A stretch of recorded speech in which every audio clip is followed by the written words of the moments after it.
Do you wonder if others are dealing with the same project management challenges as you? Not sure where to turn for guidance and leadership? Office hours are in session as we discuss project management and PMOs with global leaders, hearing their story and learning their secrets to success. Our goal is to empower you and help you elevate your PMO and project management career to new heights. Welcome back to Project Management Office Hours with your host, PMO Joe. Welcome, everyone, to Project Management Office Hours. We're the #1 live project management radio show in the U.S. Who knows, maybe even the world. And we're broadcasting to you live today from the Phoenix Business Radio X studios in Tempe, Arizona. I'm your host, PMO Joe, and for the next hour or so, we're going to be talking project management, PMOs, and more with our special guest. Before we jump into the show, just want to give a couple of announcements. The ASU, Arizona State University Project Management Summit, is coming up on September 29th.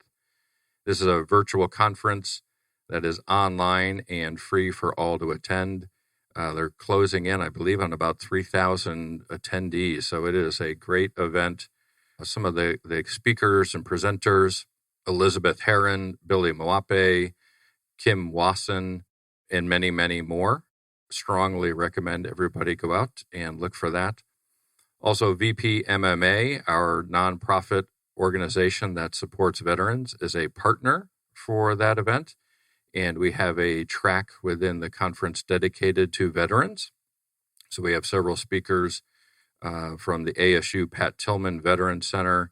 We have the director of Arlington National Cemetery and a few more speakers who are veterans and active duty personnel.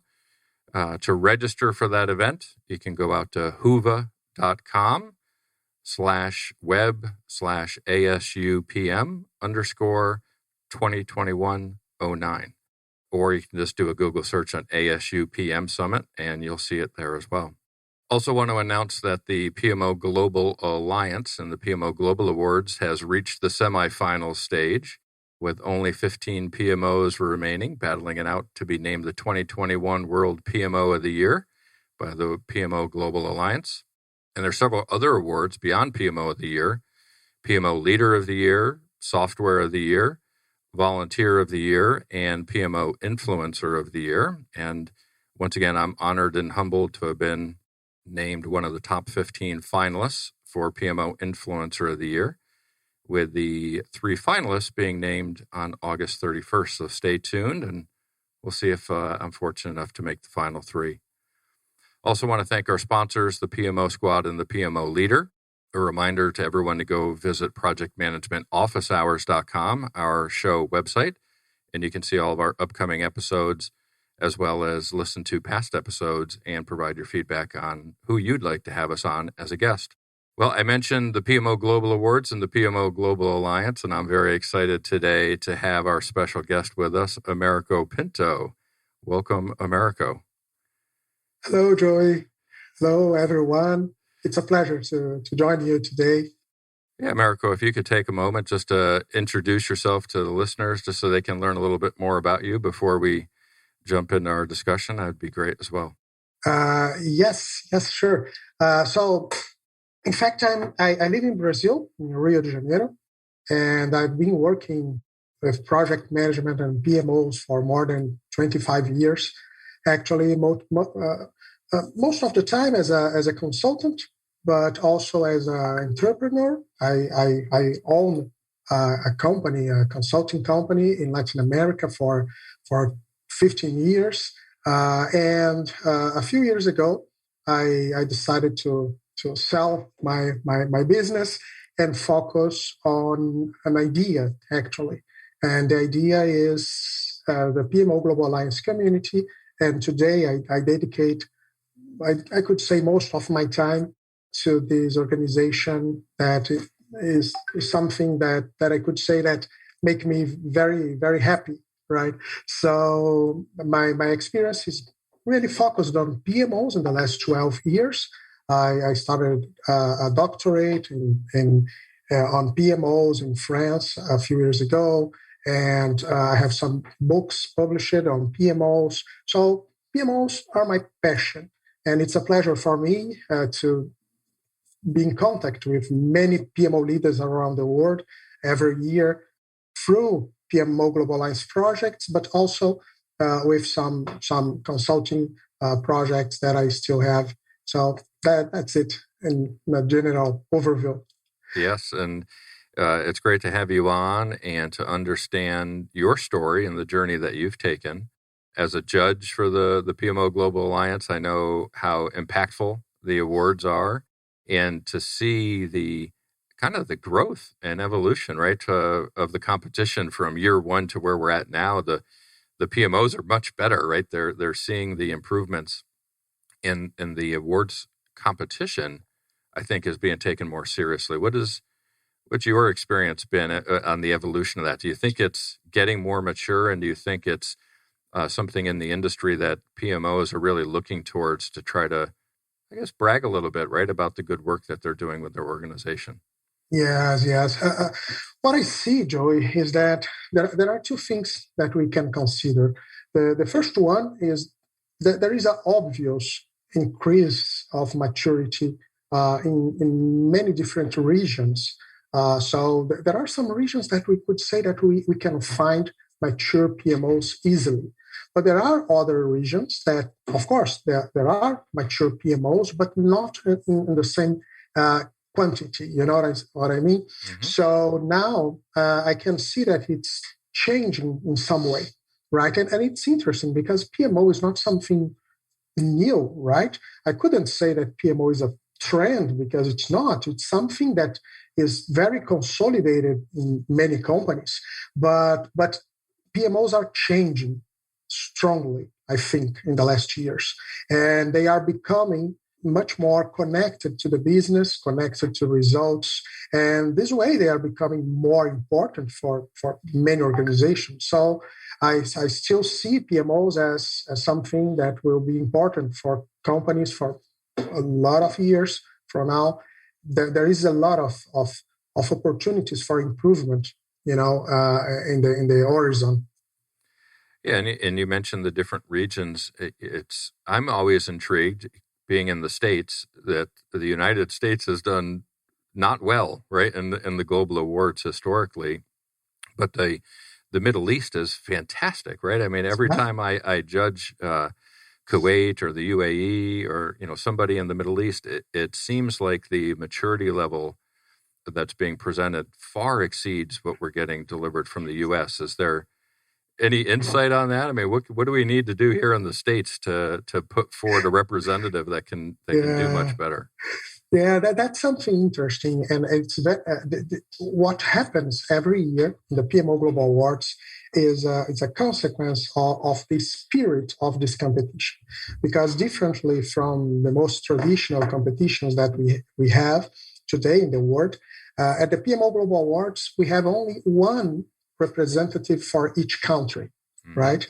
And there is no doubt that we have a lot of mature PMOs in the US or in the UK, much more than in other regions. But when you have only one representative, and some of them, they are selected in national and local competitions, the chances of finding great PMOs everywhere is really high, so it's not a coincidence that we, in the last 3 years, we had the winners came from other regions, other countries that were not the US or the Western Europe, for example. And I think it's really good because it shows to the world that there is a lot to be learned, from many different companies, many different people. Diversity is the key, I believe. I think it's something really good for the global community.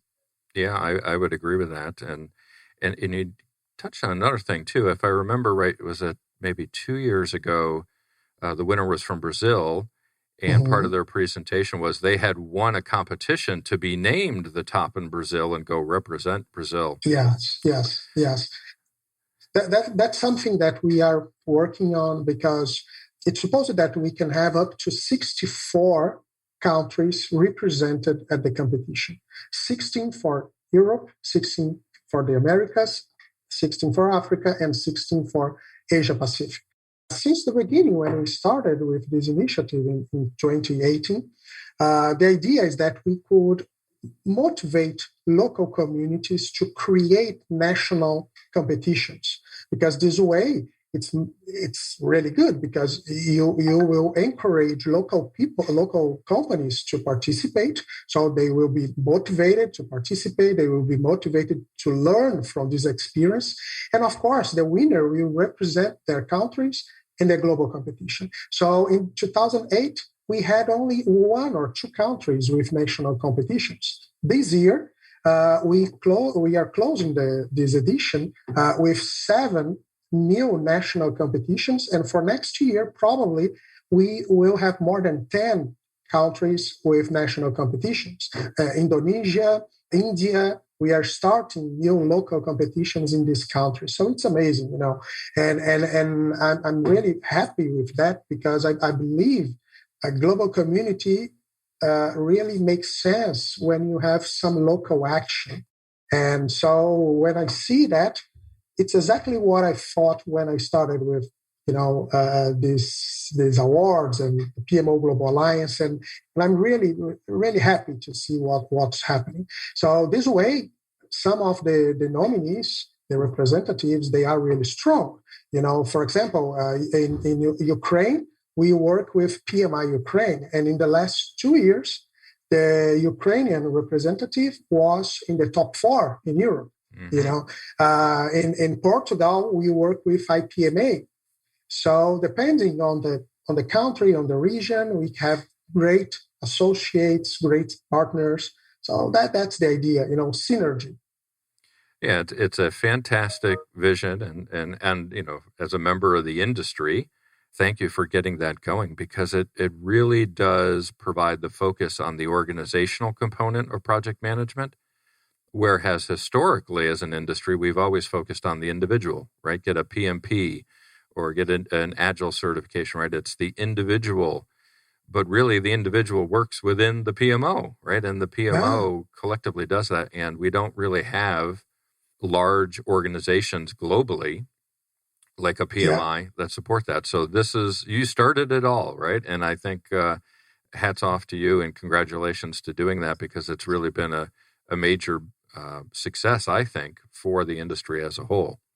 Yeah, I agree. So let's, I did a LinkedIn post yesterday and I had said, hey, everybody knows Americo, but do you know Americo, right? Right. We know of you, we know who you are, but let's learn a little bit more about you, the person, right? If we go back to when you started your career, and I believe you had mentioned it was in project management, how did you get started, right? Or did you roll out of college one day and say, I think I'm going to be a project manager? No. Actually, my career in project management is quite interesting, especially in the beginning. Before working with project management, I had another profession. Actually, I was a professional actor in Brazil. Wow. Yes. So till 23 years old, I was working as an actor. It's something that I really like, But I decided to give up, right, and start in the technology area. I didn't know if I would have future, in the arts. So I decided to switch to another area, and I started my career on the big 5 consulting companies. So I worked in 2 of them for 10 years. And after that, I decided to leave and found my first company, actually. So, and at that moment, something very interesting happened, because I've already been working with project management for a long time. But at that moment, I met someone here in Brazil. It was an American, Paul Dinsmore. Paul Campbell Dinsmore was a fellow of PMI, a great person, and unfortunately last year he passed away. Yep. And actually at that moment I met him, and for the first time I heard about PMI. He came to Brazil in the 80s. and he was living in Brazil. He was the guy that brought project management ideas and PMI to Brazil in the 80s. So possibly the current generation don't know the importance that he has for us in Brazil. It's a pity. But anyway, because of him, I found PMI, and it was something very interesting because I had a friend at that time, and she called me and said, Americo, I would like to go with me in a meeting that we will have today because we are starting a chapter. It's the second chapter in the country for an organization, project management. And I said, okay, I can go with you. And I was there, and people are saying that they should elect the new leadership of this new chapter that was being founded. And there were exactly, if I'm not wrong, 9 people or something like that. And they wanted to have at least 2 candidates for each position. And there was one position, programs vice president, that there was only one candidate. And they said, Americo, could you be the second candidate? And I said, okay, why not? So at the end of the votation, I was elected with 99% of the votes. I think actually people hate the other guy, So I can say that I had a meteoric career in PMI because in my first day in PMI, I became a vice president, right? So today in Brazil, we have 19 chapters. This chapter has more than 5,000 members, but it was in 1999. So it was another time, but it's funny how things started. And I stayed. I worked as an officer at Rio de Janeiro PMI chapter for 6 years, with 3 different groups, and after that I started to work with PMI internationally. So that's how I met PMI and project management for the first time. It was a coincidence, right?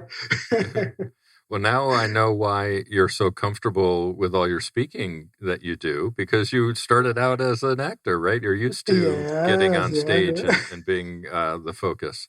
Yeah, I could be in Hollywood right now, but I prefer to stay here, right, with you. And then your PMI career, it started that way, but it evolved, right? And it grew over time. And then in 2012, the winner of the PMI Distinguished Contribution Award, which is a great honor to receive. Yes, it was due to a project that I started with PMI Rio de Janeiro as a volunteer in 2003. It was named pmsurvey.org. It was a kind of benchmarking study, and it started with 40 companies in Brazil. But I coordinated voluntarily this project for 11 years. At the end of this period, it was really big. We had like 4,000 companies, and it was involving 9 different countries, PMI chapters in 9 different countries, and I was the global coordinator.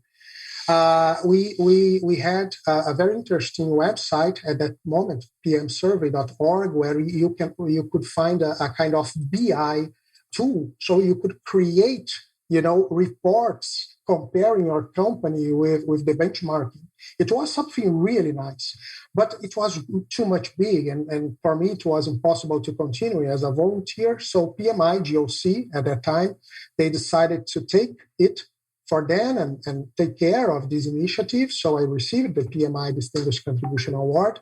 But 3 years late, I think in 2014 or 15, PMI decided to absorb this initiative with the Pulse of Profession report. Mm-hmm. So the pmsurvey.org doesn't exist anymore. It's a shame.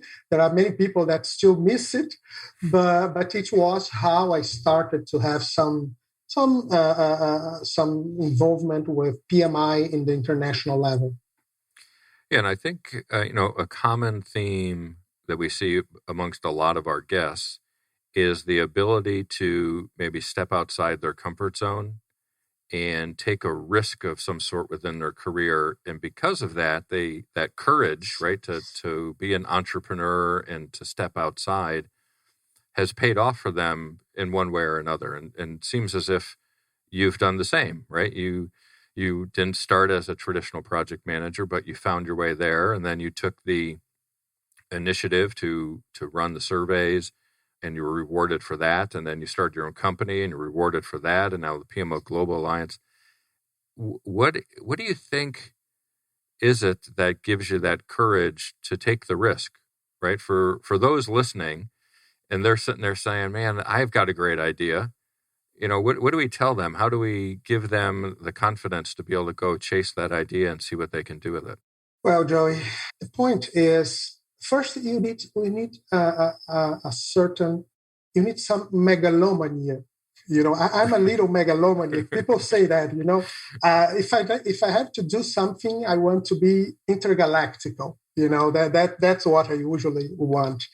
But in fact, your point is very important because I'm from Brazil, and as Brazil, there are many other countries in the Middle East and East Europe, Latin America.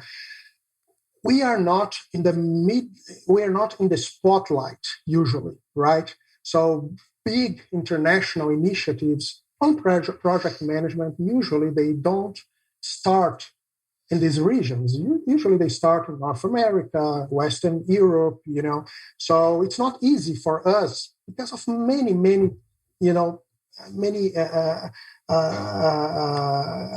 items. For example, the language, the currency, right?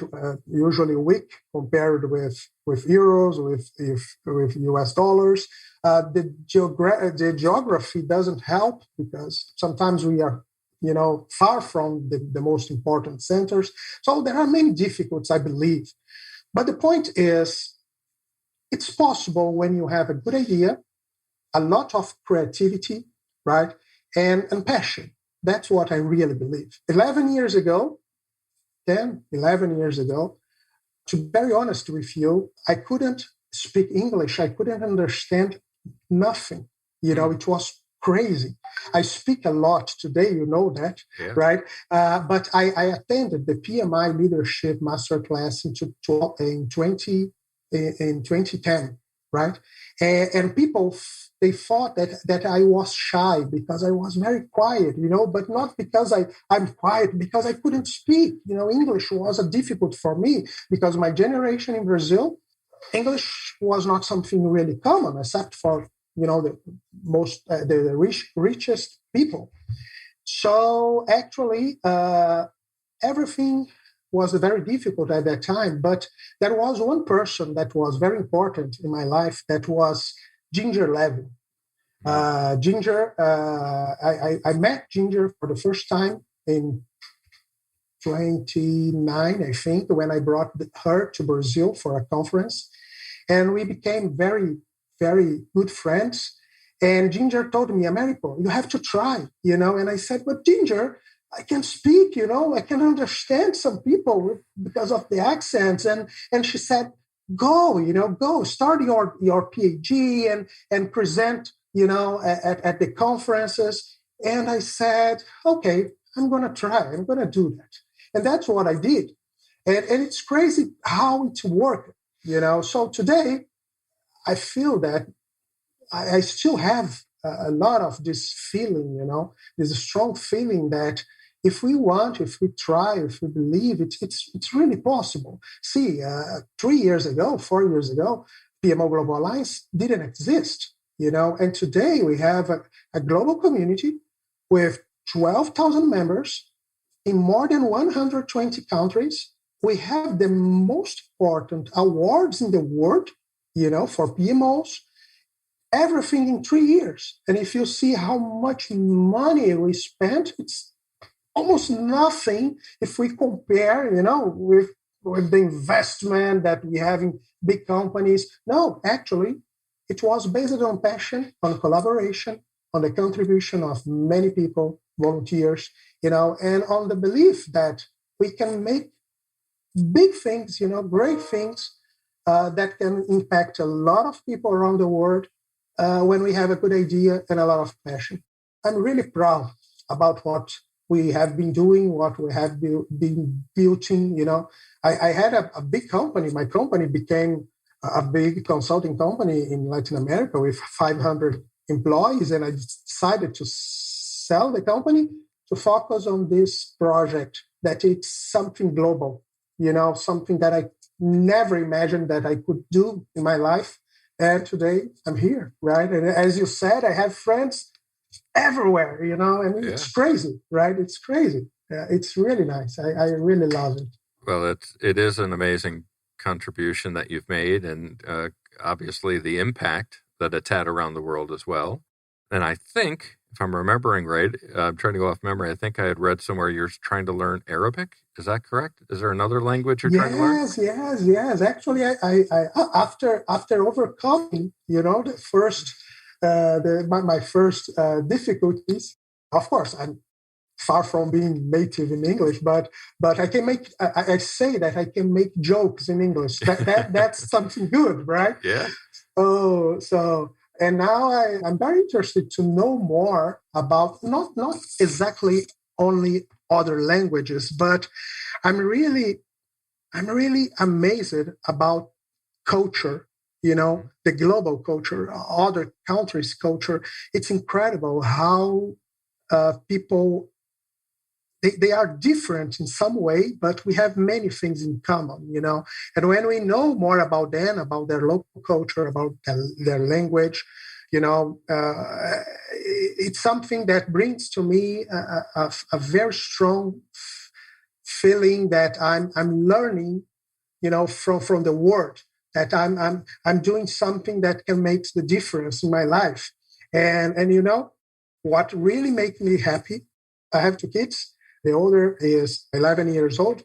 But when I spend some time with him before going to bed, we are in the bed together. I stay there with him for some minutes, and I start to tell him about these things, So, for example, we were watching videos about Arabic language, and now he is very happy because he knows how to say some words in Arabic, and he knows about the history and some specific topics, And I told him about many different places, places like Iceland, one place that I love. I've already been there 2 times, and many other places around the world, and it's a pleasure for me because one thing that I figure out that I released in the last 2 years is that nothing that we are doing today will stay in this world for a long time.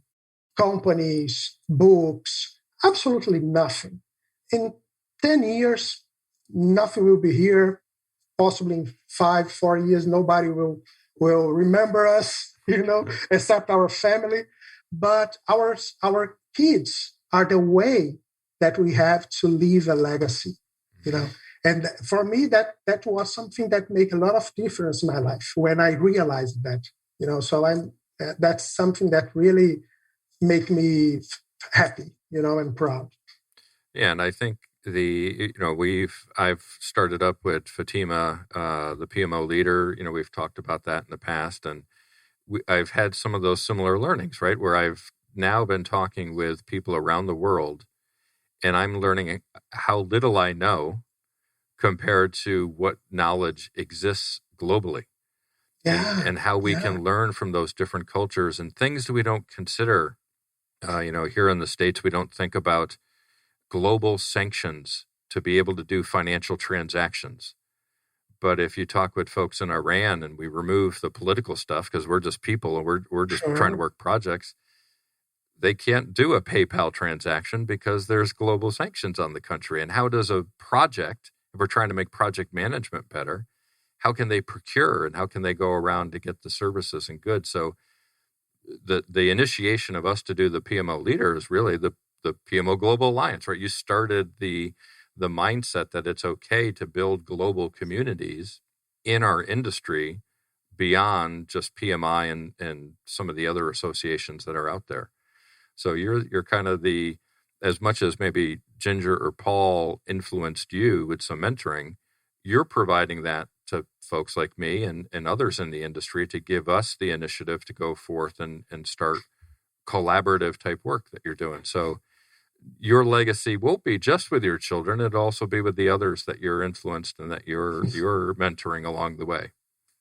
Yeah, it's true, and again, we can, when we really want and believe. I think we can make things that can really impact a lot of people. It's incredible how far we can go. Even with many difficulties. Internet help us a lot with that today. Absolutely.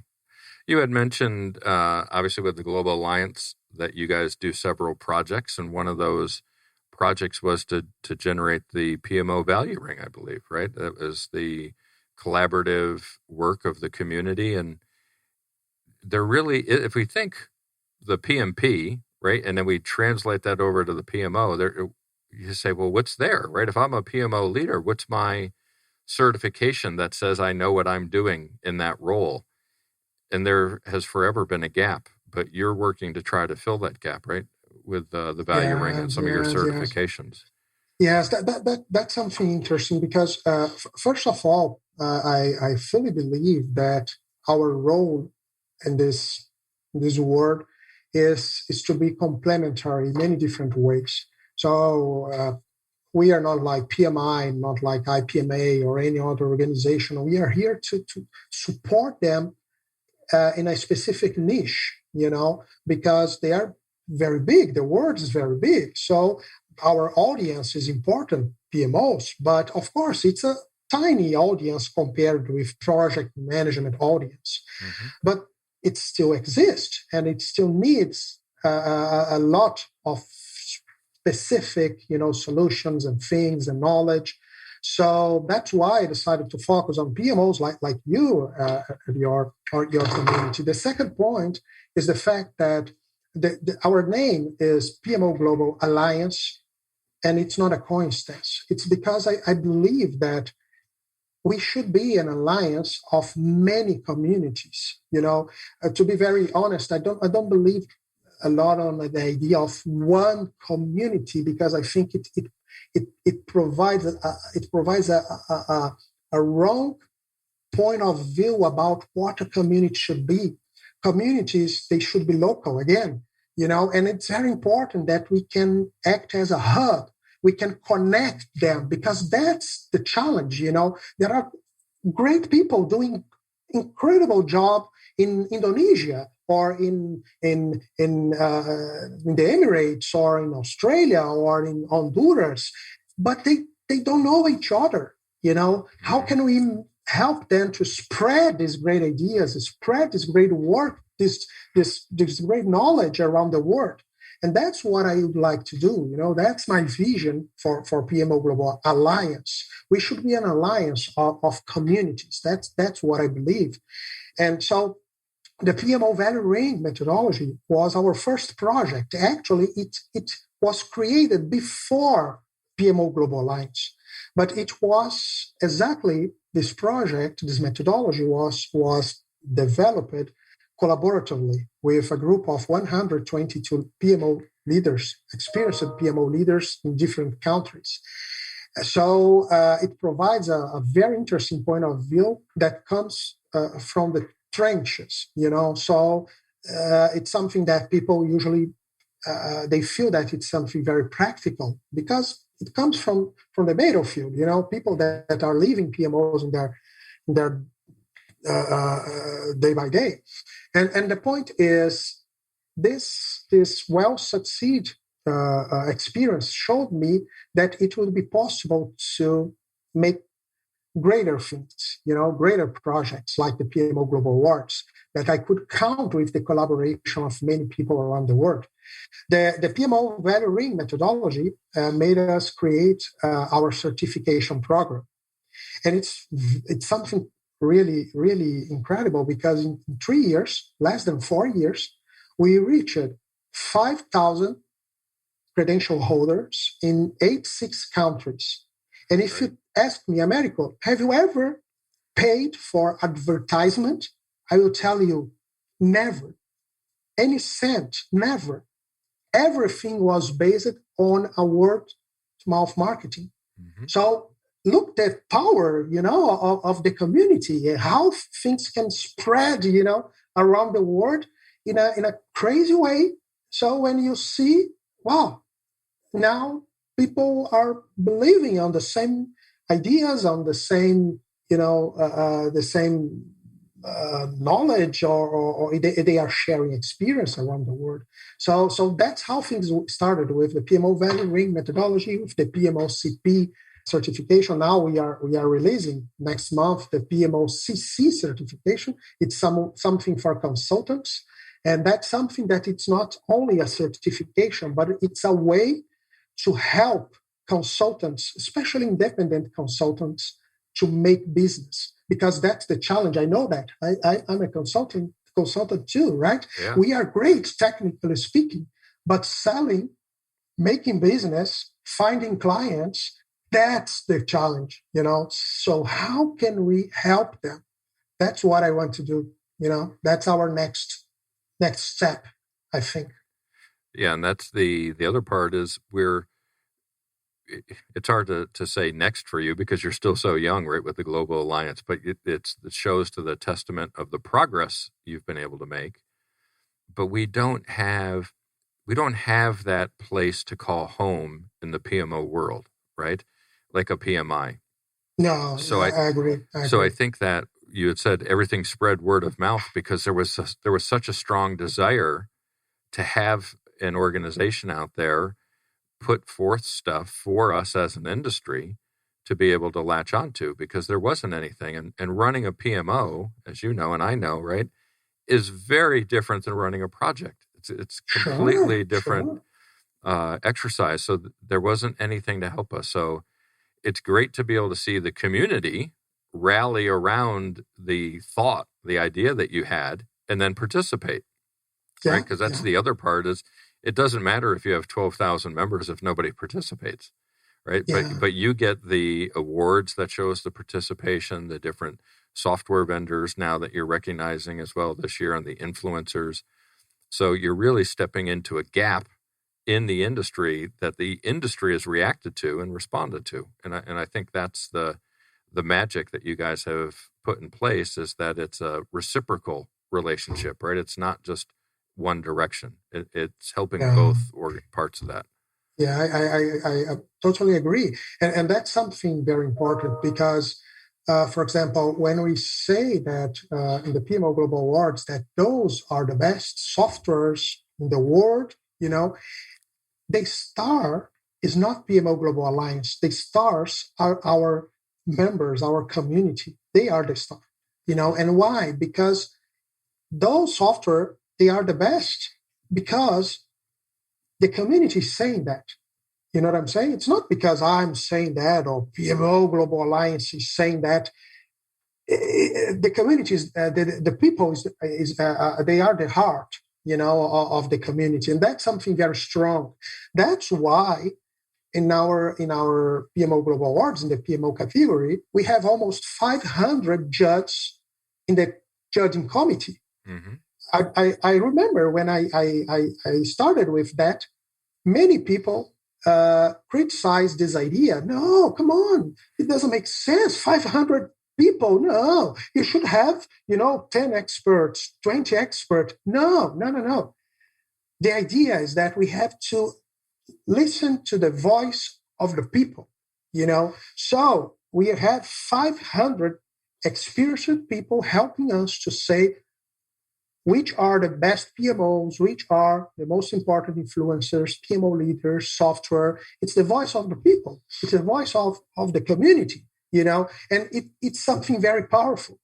I really believe in that, and who can say that it's not fair, that company or that person was appointed as the winner if there are 500 people saying that. You know what I'm saying? Yeah. And today I've already seen many people trying to do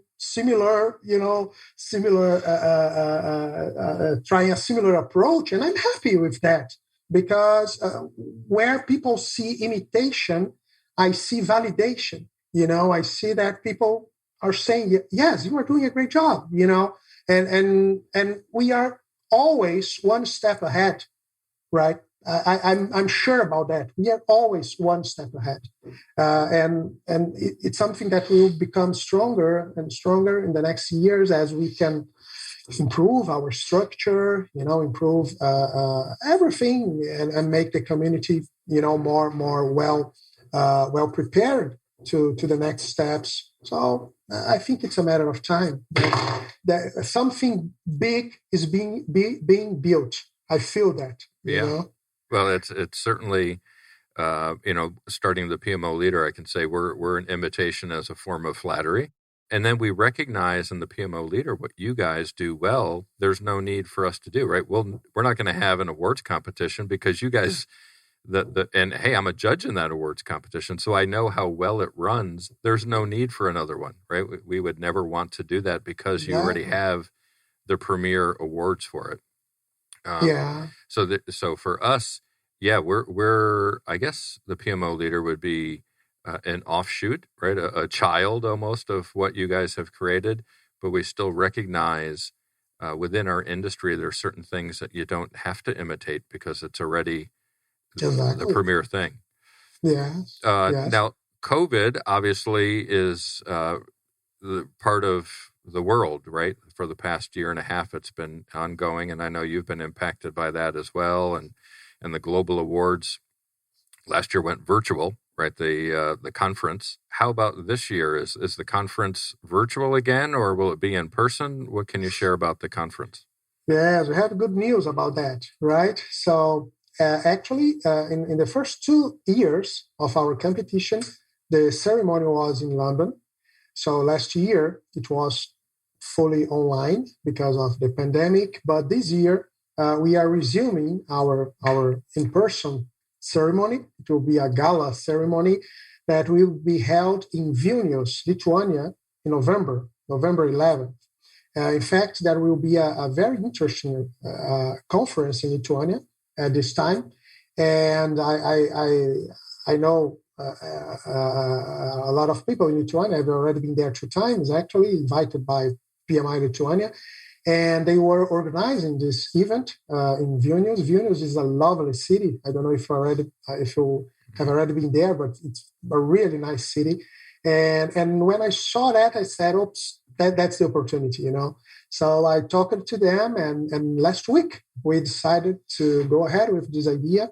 And the ceremony will be held in Vilnius, Lithuania, and will be also broadcast to the world. So I think we will have a very, very nice time in Lithuania in November. Of course, if something changes in terms of, of the pandemic, it's possible that we need to review that.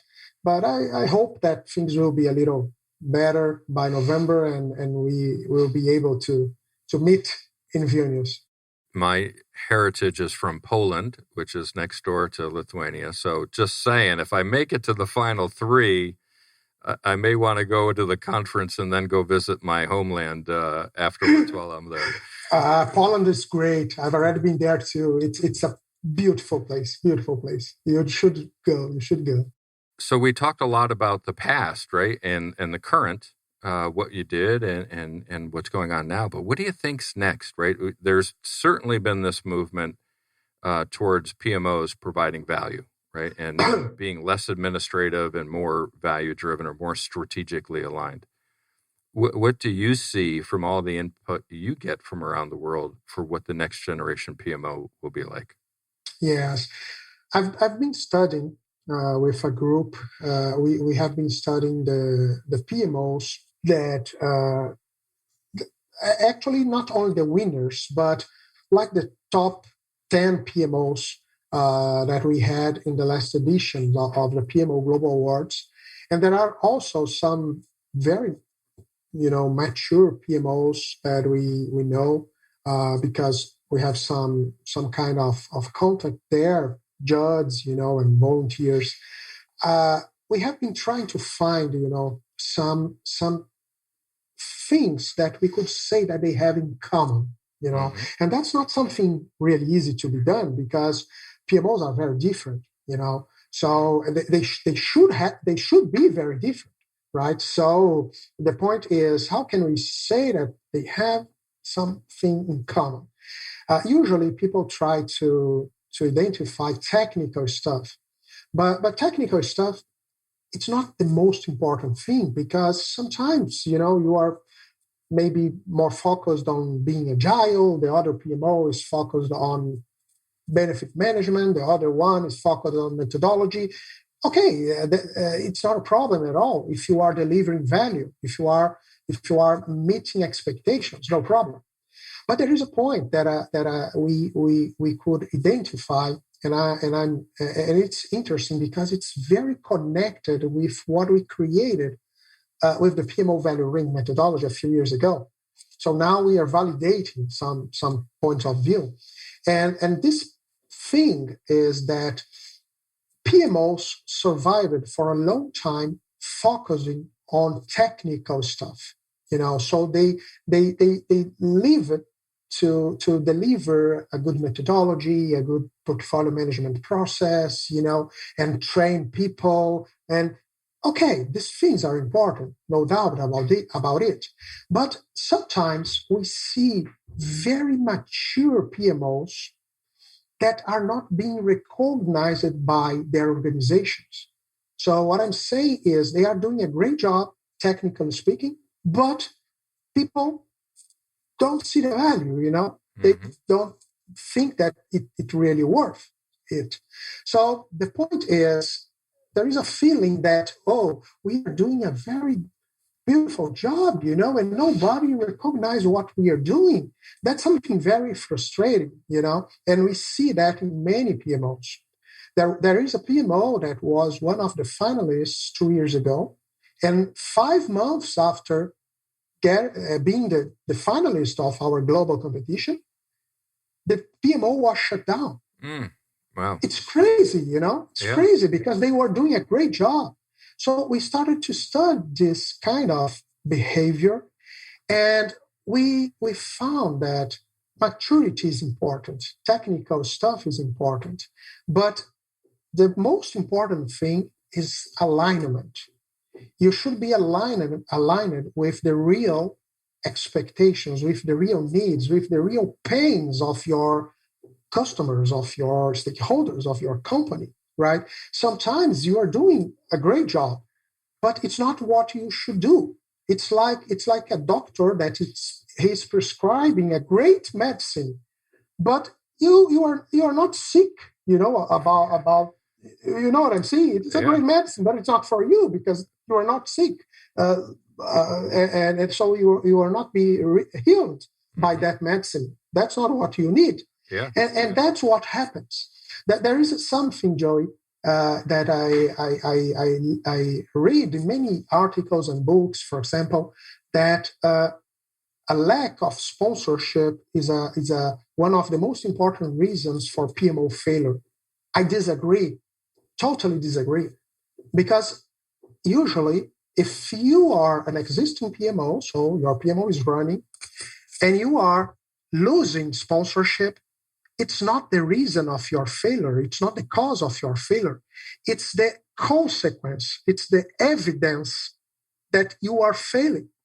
And why? Because how you dare, to be recognized if you can't generate perception of value to the executives? Of course, you will lose sponsorship and you will fail, but not because you lost sponsorship, but because you couldn't deliver perception of value for them. So I'm sorry, but you don't deserve sponsorship. Yeah. You know what I'm saying? Yeah. So that's something that we learned from this world-class PMOs, and this switch from the technical stuff focus to a people focus, a customer focus. It's something really, really strong in these PMOs. If you want to be recognized, if you want to generate value, perception of value, and if you want to survive and thrive, you have to be perceived as something that is really useful. You have to deliver expectations. That is what I believe today. Yeah, I've told the story a few times on the show in the past of my first PMO I ever ran. I went in for my performance review, and my boss asked me how I thought I was doing leading the PMO. And I said, we are killing it. We are doing an awesome job. Our audit scores are fantastic. We are delivering every gate when we're supposed to. We're just doing a perfect job. And I asked him, I said, how do you think I'm doing? And he said, I think you're doing horrible because you haven't delivered on any of the value that we expected, right? It was outcomes over audits, and we were focused on audits before outcomes.